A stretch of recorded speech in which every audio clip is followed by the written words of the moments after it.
your news and sports radio network.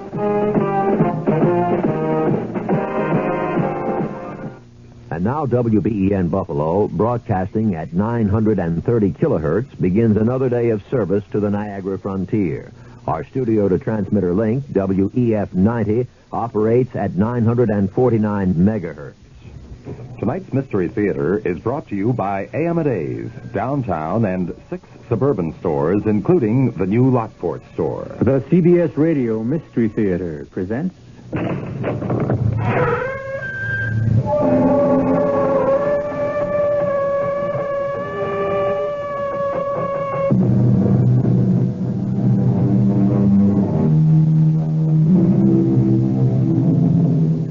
Come in. Welcome. I'm E.G. Marshall. Won't you join me? It's dark and cozy inside here. A perfect place to curl up and listen to another tale of suspense and danger. This time, it's the story of a very unusual get-rich-quick scheme. But even though our story is educational and instructive, we don't want you to listen in the hopes of duplicating our hero's plan for instant wealth. You may find it difficult to begin where he begins, by dying a violent death. Because after that, what do you do for an encore? Jerry, this is crazy. You'll never get away with it. I am getting away with it. But they'll find out. No, they'll never catch on. And before I'm through, I'll be the richest dead man in the world.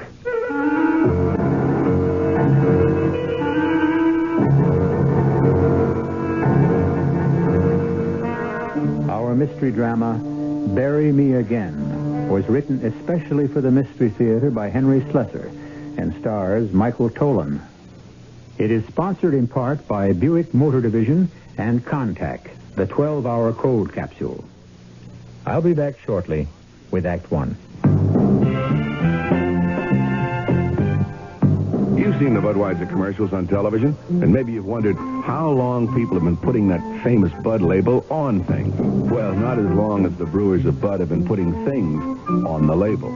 Things like a list of Bud's most important ingredients. Quote, brewed by our original process from the choicest hops, rice, and best barley malt.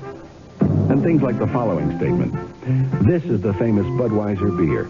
We know of no brand produced by any other brewer which costs so much to brew and age. Our exclusive Beechwood aging produces a taste, a smoothness, and a drinkability you'll find in no other beer at any price. Unquote. Yes, brewing beer right does make a difference. Read the Bud label. Taste the king of beers, and you'll agree, when you say Budweiser, you've said it all. Anheuser-Busch, St. Louis.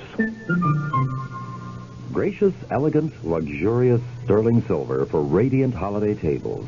Join Amadeus' fantastic Silver Club plan for stupendous savings of 25 to 50% on flatware from the finest silversmiths. No down payment, no finance charge, and up to 25 months to pay. 24-piece sets from Gorham. Services for 4, 8, or 12 by International. Luntz 3-piece place weddings. Heirloom sterling patterns by Oneida Silversmiths. 16-piece starter sets from Reed & Barton. Trade in your present silver for savings on all patterns by Toll. Choose Wallace Sterling's 24-piece service for 8 and get a chest free. And save on all open stock pieces from these famous companies. For gift giving or for your own, the elegance of sterling silver at low, low prices. Join Amadeus Silver Club plan now. No down payment, no finance charge, and up to 25 months to pay. At all 7 Amadeus stores.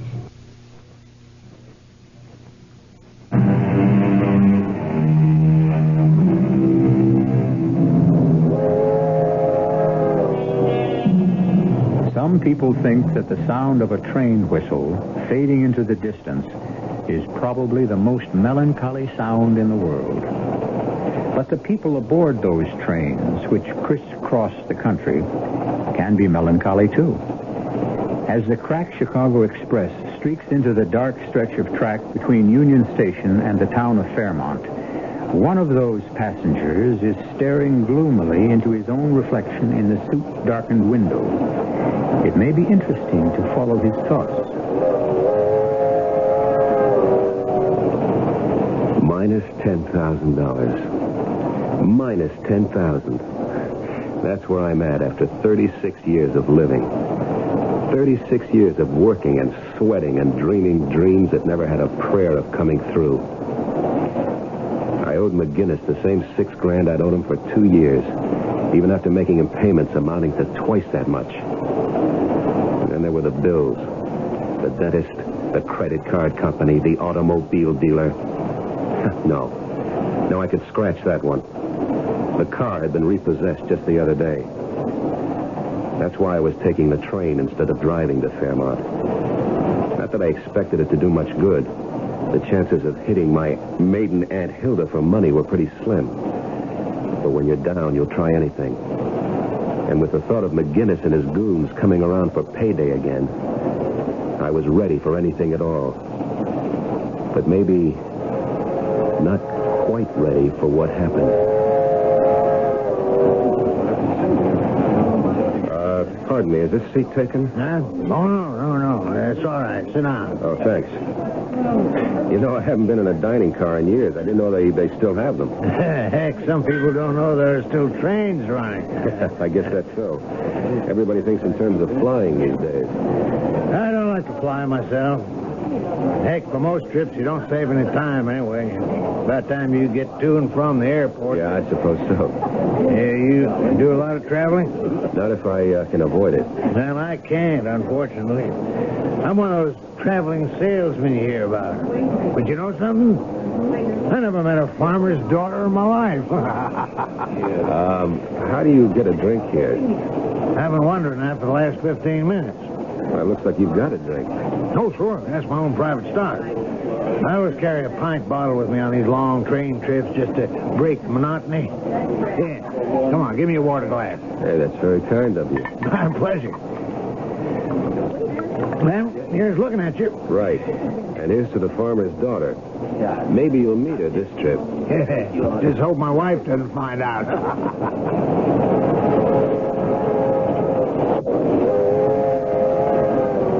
My dinner companion wasn't the most scintillating conversationalist in the world, but he was company, and I guess I needed that. I also didn't mind the private stock he carried. Every drink aboard that train cost $1.50. So when he told me that he had still another bottle, I suggested we continue our talk in the club car. The only thing wrong was that he did all the talking, and the more he drank, the more he talked. Money, my friend. M-U-N-N-Y. That's the answer to the whole darn thing. You take my word for it. Somebody gives you that happiness baloney, you just walk away, pal. Walk away. You don't have to convince me, brother. I've already been convinced. Listen. You ever figure it out? Figure out one of those things like assets and liabilities? That's all I've got, liability. You know what I mean, like how much you're worth, how much you're really worth. Well, I can tell you, you, me, everybody else, we're worth more dead than alive. Am I right? Am I right? Yeah, you're right. You betcha. That's what insurance is all about. You betcha. That's what I mean. That's what insurance is all about. You're not an insurance salesman, are you? No, not me. No, I'm not a liquor salesman either. Too bad about that, isn't it?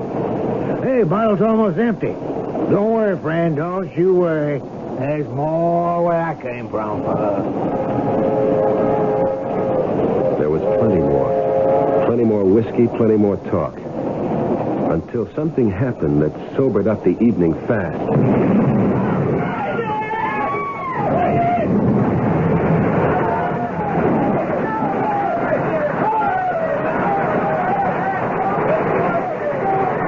I don't know how long I was unconscious. Judging from the things that were happening around me, it couldn't have been more than a few minutes after the crash. After the express had plowed into the freight train and somehow been switched into its path. I felt lousy, but I was still in one piece. When the impact came, I fell against a leather sofa and it toppled over me. When the hard stuff came down, I had a built-in bomb shelter. Nobody else around me was so lucky. I saw the traveling salesman, and I knew he was never going to meet that farmer's daughter. Then I saw something else. The money that peeked out of his wallet, still nice and green. I had the sense to grab the wallet before I crawled out of the overturned car. I stood up as soon as I felt cold air on my face. Within seconds after I left the wreck, the tiny fires that had been burning all around got together in one giant ball of flame.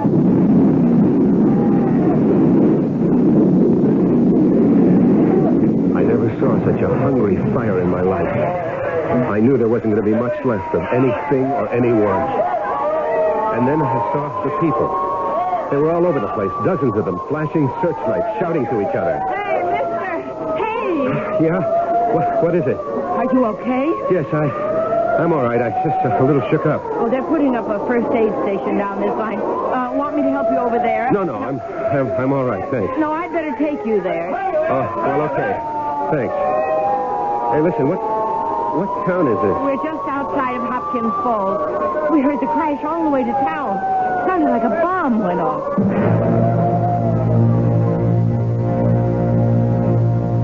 She took me to the first aid station, and a guy in a dirty white uniform helped me inside. What's your name?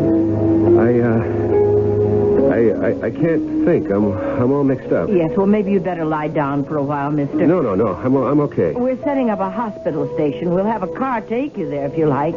It'll be a while before the ambulance gets here. No, I'm not hurt. I'm just mixed up. Is it far to town? You're really in no condition to walk. Just tell me how far it is. Well, about a quarter of a mile in that direction. Thanks. That's all I want to know.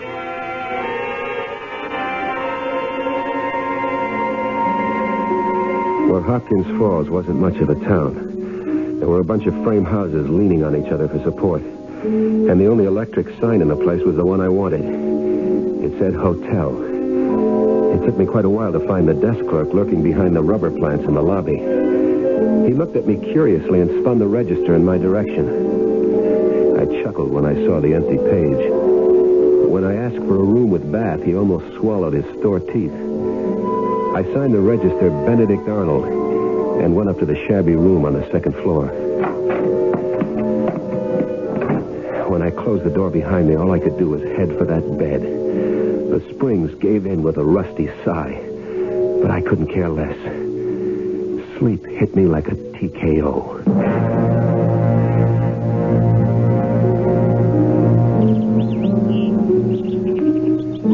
I woke up the next morning with a pain in my hip. At first I thought I'd broken a bone, but then I realized it was only the bulge of the wallet in my trouser pocket. I counted the money. $110. It would be enough for a little while. Then I picked up the phone. Hello, this is Mr. Arnold, room 202. You got any room service in this place? Yeah, breakfast. Yeah, that's exactly what I want. Fried eggs, bacon, toast, coffee. Oh, how about the morning paper? The paper in yet? Any news about the wreck? Fine, good. Be sure to send that up, too.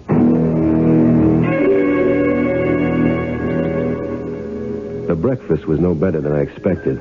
The toast was soggy, the coffee watery, and the eggs almost inedible. But the local paper, that was something else. The train wreck had taken over the whole rag, all 4 sheets of it. It was probably the biggest news that ever hit this whistle stop. I turned to the casualty list. It wasn't complete, but it had what I wanted. So I grabbed the phone. I want to make a call, long distance. Hello, operator? I'd like to place a call to Chicago, person to person, Mrs. Gerald Horton, 1240 Lafayette Street. I'm in room 202. The name is Arnold. First initial B.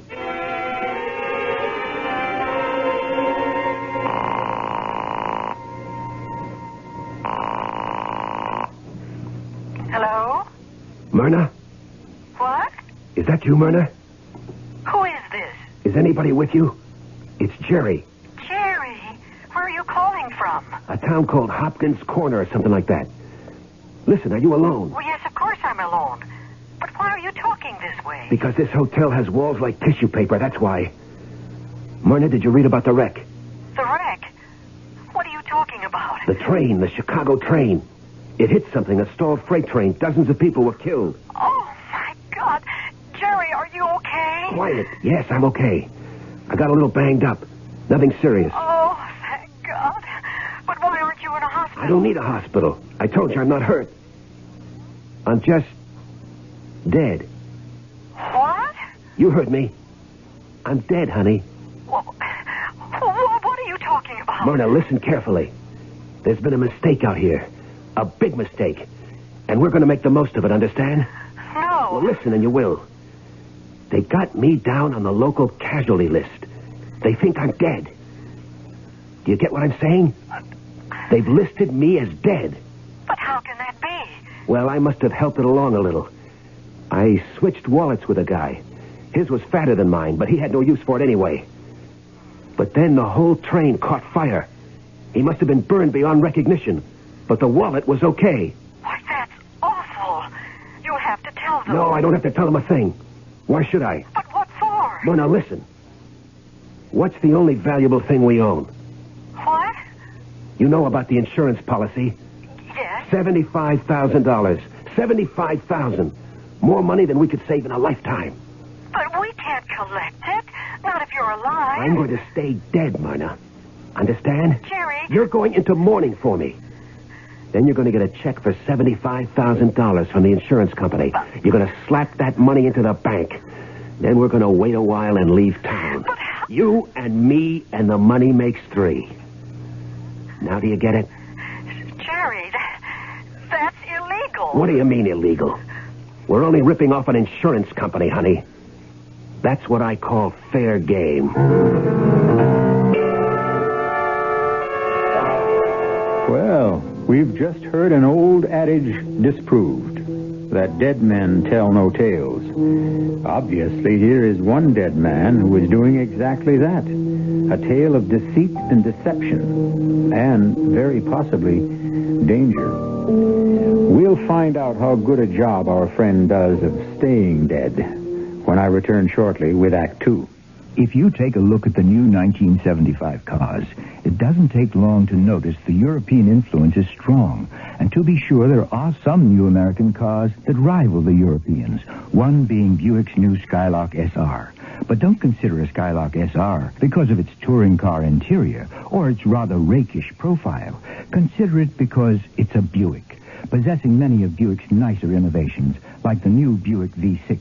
A peppery little engine that spits out a plentiful amount of torque while sipping a surprisingly small amount of gasoline. And if you wish, Skylark SR can abound with creature comforts seldom found on cars this size, with available items like Cruise Master speed control, AM/FM stereo. But you've heard enough. Now you need to see and drive a Skylark SR. And try to remember, it's not a European touring car. It's a Buick. Buick, dedicated to the free spirit in just about everyone.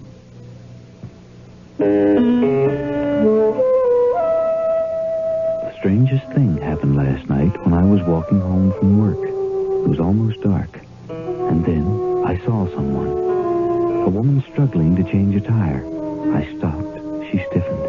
I think she was afraid of me. And then something strange happened. We talked. I mean, really talked. There by the roadside, changing the tire. She told me how scared she was. She wanted help, but was afraid of the kind of help she might get. I told her I had fears like that, too. And I think she understood. Then she drove away, and I didn't even get her name. But I listened to her talk, and she listened to me, too. And you know, that made me feel good. A word for active listening from the Mennonite churches.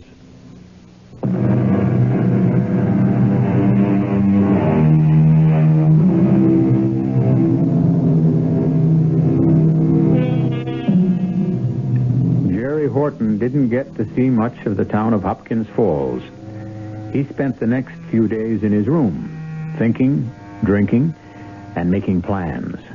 It was a pity. The quiet, rustic atmosphere and the countryside might have soothed the savage temperament of the man. But Jerry Horton was far too excited by an image of the future. However, since this is Jerry's story, we'll let him tell you the rest. The $110 lasted me 5 days. It bought me a new suit of clothes at the local emporium, my room and meals, and a bus ticket back to Chicago. I bought myself a cardboard valise, too. I figured a traveling man with a suitcase was less obvious in a crowd.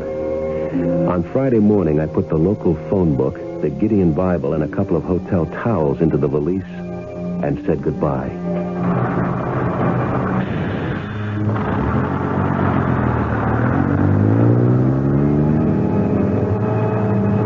It was a long bus ride, but it seemed short to me. I had all kinds of things to think about. Plans for spending that money. Thinking about McGinnis's face when I finally handed him the $6,000 I owed him, all in one neat bundle. Hey, that was an idea. I put it all in $1 bills and make him stay up half the night counting it. And if I know McGinnis, that's exactly what he would do. And then I was back in Chicago, ready to call good old Myrna. Hello? Myrna? Jerry. For God's sake, don't say my name. Oh, I'm sorry. Are you alone? Yes, I'm alone. Where are you? At the bus terminal. Oh, I've been so scared. You have no idea how scared I've been. What for? Well, I'm just so nervous about the whole thing. What's been happening?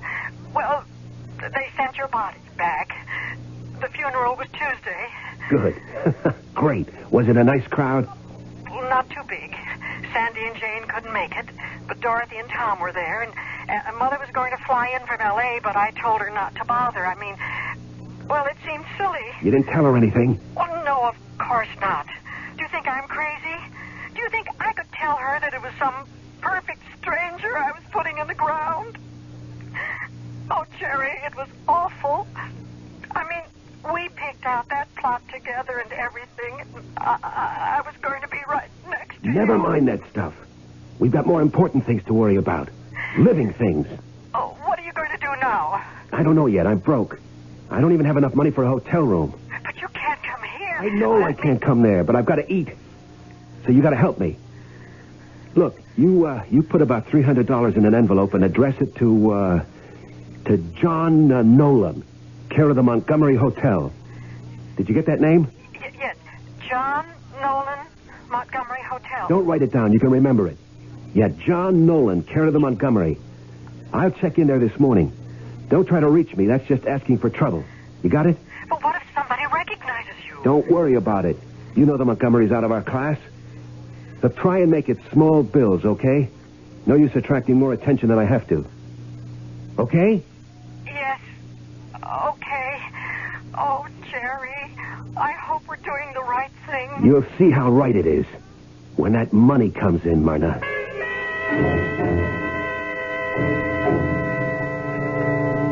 I spent that night in the bus terminal.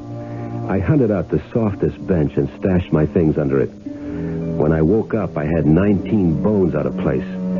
But I was still feeling chipper. I went into the terminal lavatory and washed up as best I could. It was a fine, sunny day out, and the weather suited my mood. You know how it is. Some days, everything goes right. I walked a dozen blocks to the Montgomery Hotel. It was out of my class, all right. Was, that is. A chunk of white sandstone rising 40 stories from the street in straight, clean lines, ringed by a fence of evenly spaced trees. The doorman looked like he'd won every decoration from the Congressional Medal on down. It felt good walking on the wine-colored carpet that led into the plush lobby, knowing there was money and a hot shower waiting for me inside. I walked up to the desk like a bored millionaire and scratched my unshaven cheek in a kind of wry manner, like I was a playboy who was out on the town all night. Yes, sir. May I help you? I'd like a room, please. Did you have a reservation? No, I don't, but can you fix me up with something anyway? Yes, sir, I'm sure we can. If you'll just sign the register. I believe you may be holding some mail for me. I told some friends I'd be stopping here. What name, sir? Nolan, John Nolan. Well, let me check. No. No, I don't see anything for... Oh, wait a minute. Here it is. Oh, thank you very much. Front.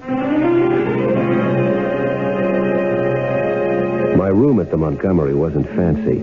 Just a nice room with not much of a view. But I liked it better after a shower and shave. And when I flopped on the big sofa bed, I opened the envelope, lit a cigarette, and counted the money.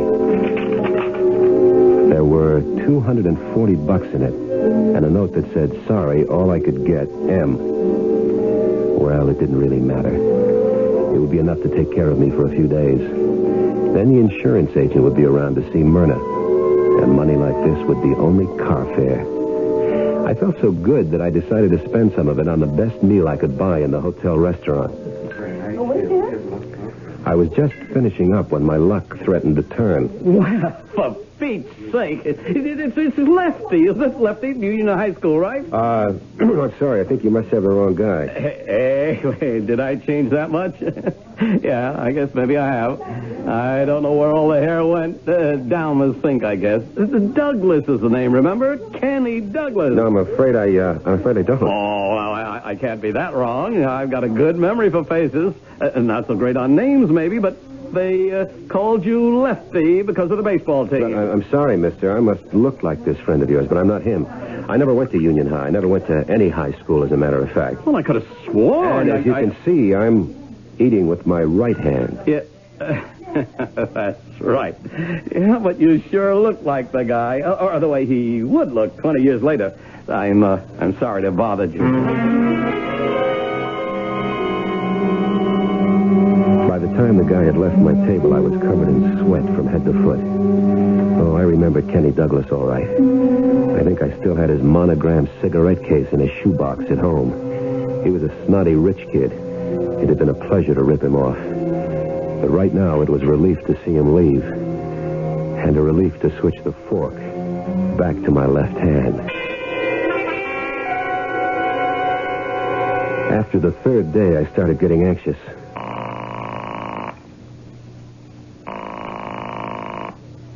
Hello? Myrna, it's Jerry. Can you talk? No, not right now. Some of the girls are over, you know. All right. Just be careful what you say. Just answer yes or no, understand? I can hardly hear you. Now, just be quiet and listen. Has the insurance company contacted you at all? Yes. There's a man here only this morning. A man? Yes, from the claim department. Well, why are they sending somebody from the claim department? There's nothing to claim. I'm dead. Well, he was here just the same. He said it might take a while before the payment was made. He was very nice. I don't care if he was tall, dark, and handsome. What's this baloney about it taking a while? Well, it's a lot of money. $150,000 is an awful lot of money. What are you talking about? Our policy was for $75,000. Yes, but there's a double indemnity clause, you see? I mean, the face value doubles because of you being... I mean, because of the accident. 150? My God, that's a fortune. We're rich. We're really rich. The only thing is, they have to make sure. Sure of what? The identification, don't you see? Everybody was so burned up in that terrible For wreck. Pete's sake, I was identified. I read my name in the paper on the casualty list. Well, he said it'd be all right. He said it was just a matter of a couple of days. It better be all right. I'm running out of cash. I won't be able to afford the hotel bill. Well, I just can't send you any more money. I don't have a cent. All right. All right, then. But when you get that check in your hands, you better get on that phone right away. Understand? Yes, I understand. John Nolan, Montgomery Hotel. Don't do anything with the money. Just wait for my instructions. All right. I'll wait. But I'm still so scared.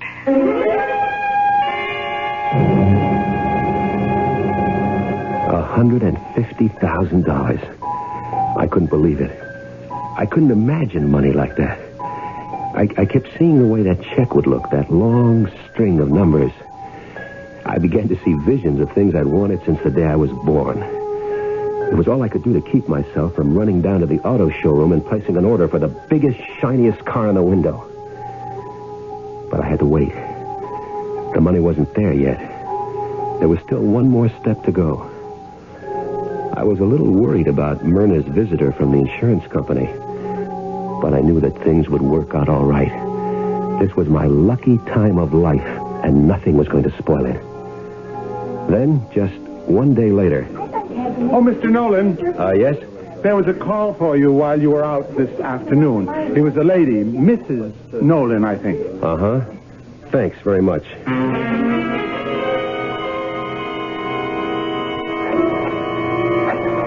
My hands were shaking so bad that I could hardly dial Myrna's number.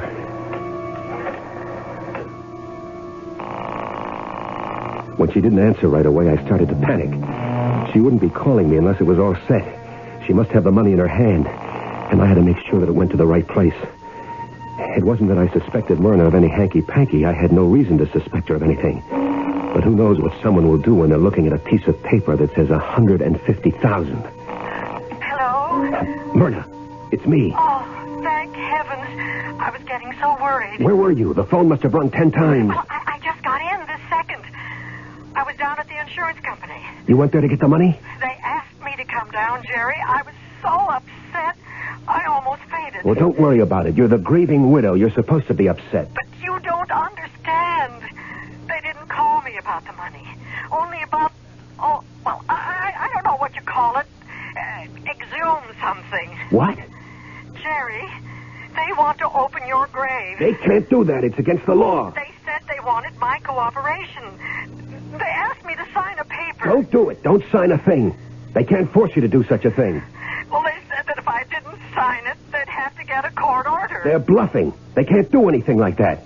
They've already identified that body as me, and once is good enough. Oh, Jerry, what should I do? What should I tell them? Should I get a lawyer? No, don't get a lawyer yet. Let me think. Let me figure out something and call you back. There's got to be something I can figure out.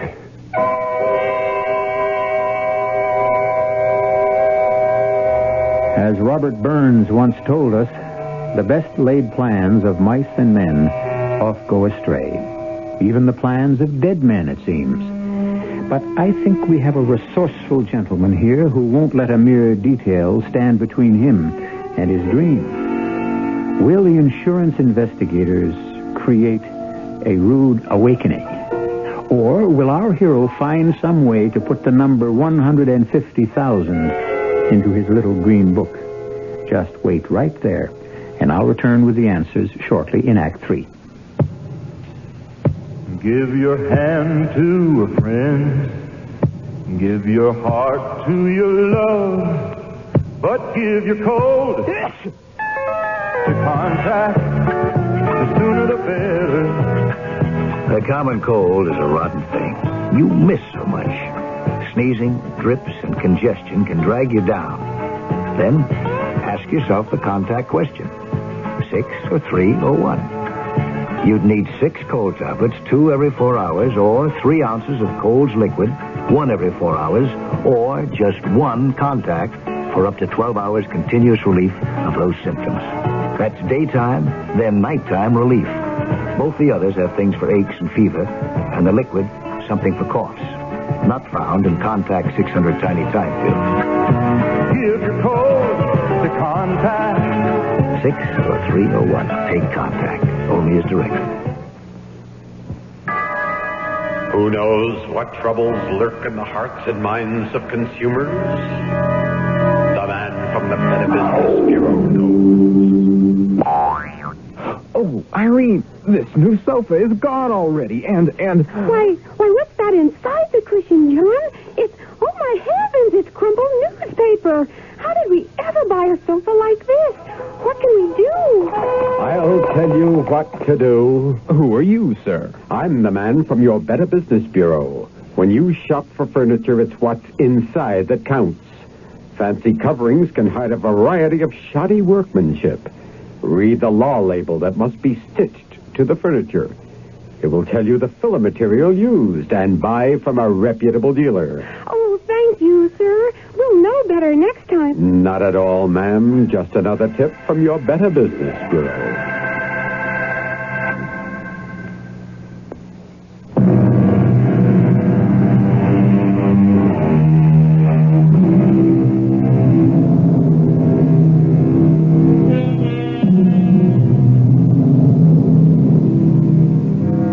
It's a time of tension for the man in the Montgomery Hotel.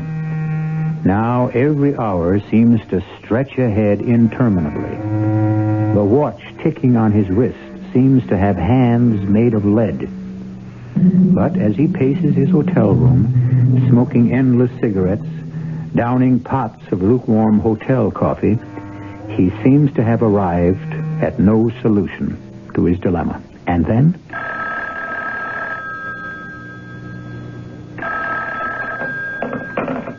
Yes? It's me. I told you not to call me direct. I said always leave a message with the desk clerk. I've got to talk to you. All right. What's happening? They got the order, Jerry. Oh, Lord. There was nothing I could do to stop them. They said I was wrong to have you buried so fast, that there was too much money involved. Listen, you don't think they suspect anything? No, I don't think so. I've been careful, I swear I have. Those insurance guys are sharp, you know. I'm telling you, I haven't done anything wrong. I've been crying my eyes out just as if you really got killed. Everybody keeps telling me that I'm taking it too hard. What they don't know is that I'm scared. All right. Just calm down. Maybe things aren't that bad. How could they be worse? You didn't see what I saw after that train wreck. After the explosion. They had pictures in the local papers. The victims didn't look human anymore, I'm telling you. They were just like pieces of charcoal. How awful. Even if they open that coffin, they won't see anything but a handful of ashes. So stop worrying. Are you sure, Jerry? I'm sure. At least I think I'm sure. And what if they figure out that it's somebody else? Okay, so we lose the bread. The wrong man got identified. It wasn't anybody's fault, right? And as for me, I guess I'll be just another runaway husband. Jerry, you don't mean that. No, don't worry. You'll be seeing me again. Broke as usual. Unless our luck holds. Pray that it holds, baby. Oh, Jerry, you never call me baby anymore. Never mind what I call you. You call me the minute anything happens.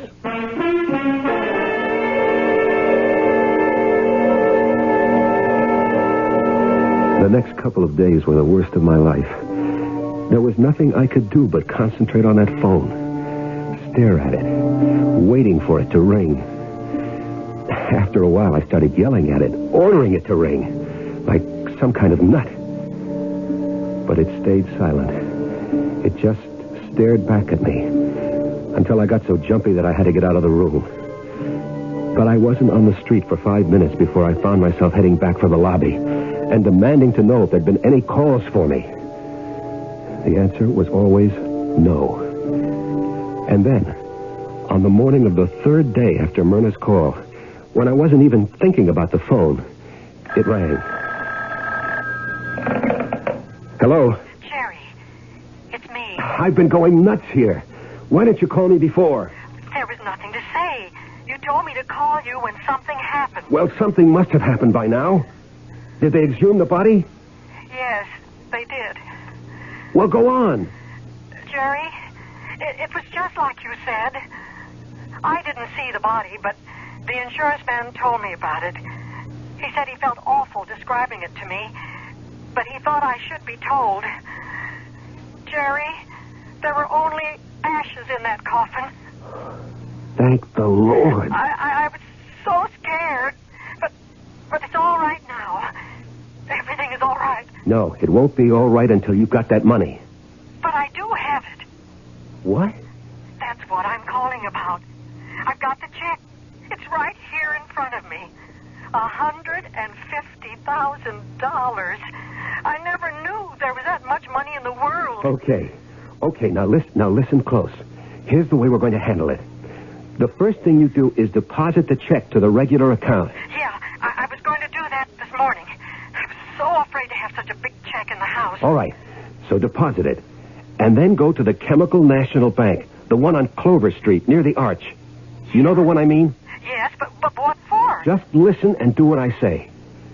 You go to that bank and say you want to open a joint savings account for you and your husband. Only now, you're Mrs. John Nolan. Understand? But I can't open an account by myself. Yes, you can sign all the papers there. And then collect the forms that I have to sign. Understand? Yes, I see. Put all the forms in an envelope and send them to me here at the Montgomery. All right. I'll get them in the mail as soon as possible. No, you can drop them off in person at the desk. The Montgomery is right around the corner from the bank. Leave it at the front desk for Mr. Nolan. But I don't see how that'll work. Why don't I just cash the check? Shut up and listen to me. This is the safest way to handle it. Once you have the money deposited in our regular checking account, you can write a check for the whole amount to John Nolan. There. Now do you get it? You mean I deposit the money in the new account? That's just what I mean. And after that, well, I'll let you know the rest of the plan. Have you got it all straight? Yes, Jerry. I'll do just what you said. That's my girl.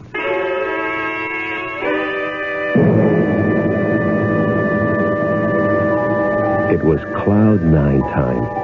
I felt like I was floating. Like I was drunk on expensive champagne. And it wouldn't be too long before I was. I was mentally throwing out every shabby suit in my closet and replacing them with custom-made threads. I was so stuffed with dreams that the next few hours passed by in a pink haze. Hello? Mr. Nolan, I have an envelope here for you. Shall I send it up? Yeah, thanks. Send it right up.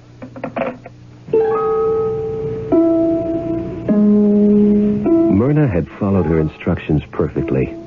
I filled out the joint account application, signed John Nolan in a sweeping hand, and then took the forms to the Chemical National Bank myself. I wanted them to get a good look at me, because they were going to be seeing me again very soon.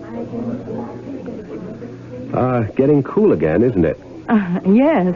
Looks like it'll be a short summer, doesn't it? Uh-huh. Now, let me see. How much are you depositing initially, Mr. Nolan? Well, my wife will be making the first deposit tomorrow morning. Uh-huh. It'll probably be a big one. See, we're buying a house, and so we're cashing in some stocks. Oh, I see. It's too bad we won't be leaving it in the account long enough to collect interest.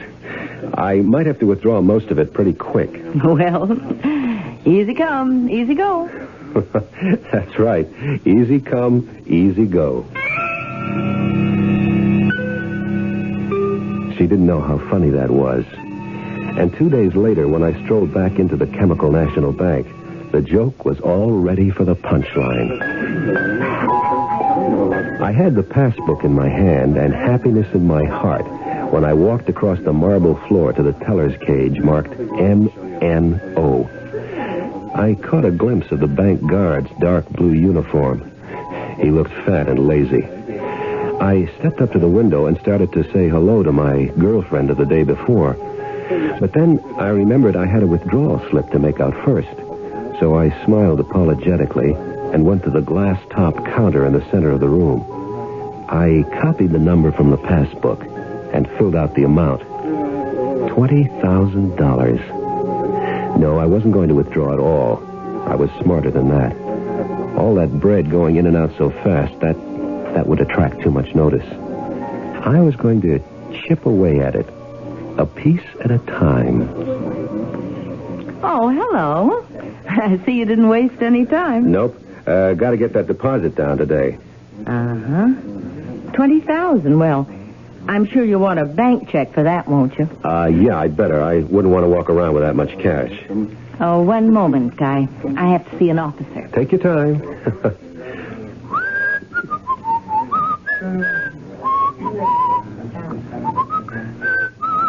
Mr. Nolan? Yes? I'm Bill Harkness, assistant manager. Would you mind stepping into my office a moment? What for? Oh, it's just a technical matter regarding your account. Why, what's the matter with my account? The money's on deposit, isn't it? It says so in my passport. Oh, yes. Everything's in order. But you see, when any large withdrawal is made, we're required to fill out certain forms. Well, I never heard of anything like that. It won't take long, I promise you. Well, okay. This way, please. Now, Now, if you'll sit right here, I'll have the form in just a moment. Well, I'd waited almost a month already for this, so I figured I could wait another few minutes. The only thing is, I didn't realize what I was really waiting for until the door opened and Harkness returned. This time he had another man with him, and a woman who I supposed was his secretary. Sorry to have been so long, Mr. Nolan. Well, that's okay. Just let me get my check and get out of here. I've got things to do. What sort of things, Mr. Nolan? Oh, I didn't get your name. I'm Lieutenant Whalen. Police? Police? Now, wait a minute. Are you implying that I'm doing something illegal by withdrawing money from my own account? You're doing something illegal, all right, Mr. Nolan, so why don't you tell us all about it? Listen, if this is an arrest, I'd like... Sure, I know. You've got rights. You don't have to say anything to incriminate yourself. Well, I've got a few things to say, let me tell you. And who are you? What's the matter, Jerry? Don't you know your own wife? Your own baby? Wait a minute. My name is Nolan. John Nolan, and I can prove it. I've got a driver's license here. Look at it. And I'm Myrna, your own loving wife, Jerry. How come you don't recognize me? I know why, Mr. Nolan. Because you really are John Nolan, and the real Jerry Horton is dead, killed in that train wreck. I should have guessed it the first time you called me. You imitated Jerry's voice okay, and you always talked low. But I should have known you weren't my husband. You took his wallet. That's how you knew how to reach his wife. Mr. Horton must have told you about his insurance policy. But how did it happen? How did you find out? It was the autopsy. It was when they dug up the body again and proved that it was my husband. It was the teeth that did it. And that's how we identified the body, by the dental work. As soon as the insurance people paid me that money, I knew that it had to be Jerry in that coffin, and that it was going to be somebody else in this bank. We told Mrs. Horton to go along with you until you actually wrote that withdrawal slip. And that's all the evidence we need, friend. Well, you can't blame a guy for trying, can you? So I guess the money is all yours, Mrs. Horton. Myrna. Congratulations. Listen, you may not believe this, but I'd give half this money to have Jerry back.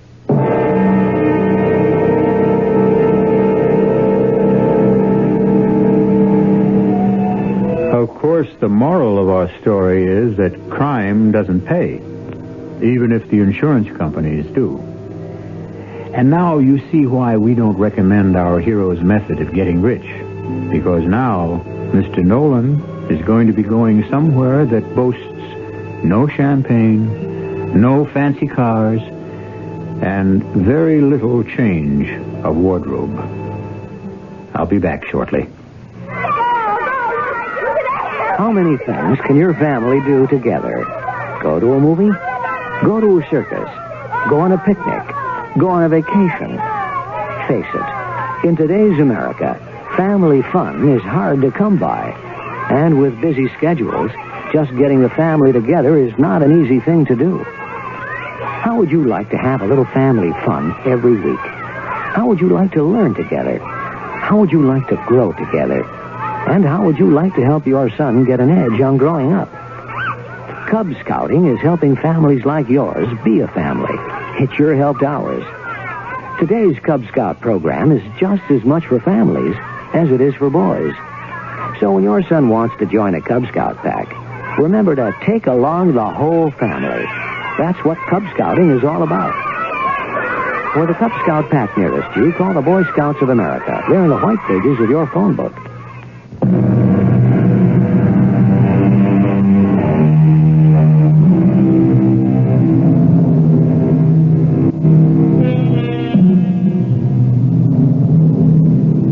We have to admit that there's something fascinating about confidence games. They say that the essential ingredient of a good swindle is to play upon the greed of the victim. So the next time someone offers you a way to make an easy dollar, make sure you're not dealing with the wrong man.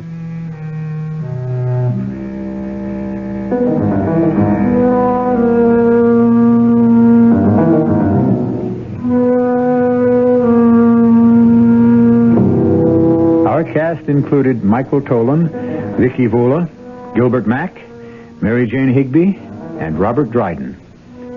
The entire production was under the direction of Himan Brown. And now, a preview of our next tale. What do you have in the pet carrier box? I hate to tell you, but... Oh, dear, not again. I'm afraid so. Oh, you are so careless with pets, Hugo. There's 4 cats dead already this year. You'll want to bury this one out by the roses, too. If I may. Well, it's getting a wee bit crowded, but I'm sure you'll find a nice little spot. What happened to that pussycat of yours, Hugo? She had an accident. Oh, what sort of accident? To tell you the truth, she sort of lost her head. Oh, you leave your door open and your poor little cat rushes out into traffic, particularly on that busy street you live on. What do you expect? Well, dear, you'd better hurry. It's getting dark. Yes, that's what I was waiting for. Radio Mystery Theater was sponsored in part by Anheuser-Busch Incorporated, brewers of Budweiser.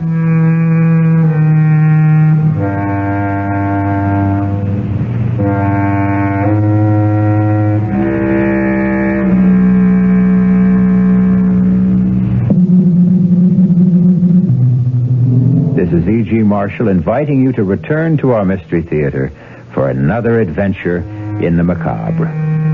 Until next time, pleasant dreams.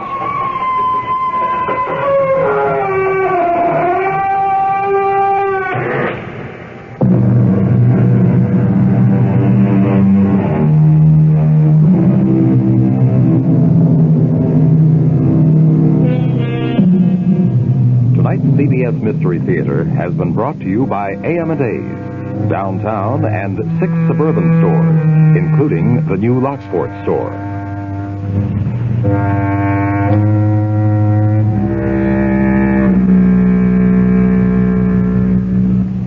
This is WBEN Buffalo.